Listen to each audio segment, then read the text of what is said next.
మాఘం, ఫాల్గుణం, చైత్రం ఈ 3 మాసాలలో మధ్యాహ్న సమయంలో వెంకటాచలానికి 3 లోకాలలో ఉన్న నదులన్నీ వస్తాయి. 3.5 కోట్ల నదులు అనగా ఏమేమిటివి?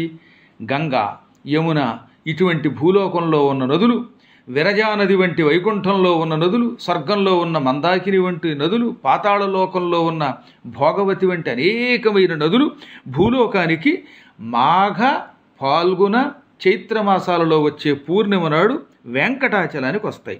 ఆ వెంకటాచలం మీద తుంబురు తీర్థం అని ఒక తీర్థం ఉన్నది.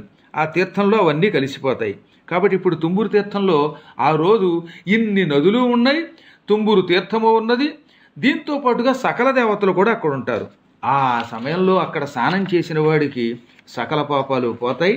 ఇది వెంకటాచల మహాత్మ్యం స్కాంద పురాణంలో వైష్ణవ ఖండంలో 26 అధ్యాయంలో వేదవ్యాసుల వారు మనకు వివరించారు.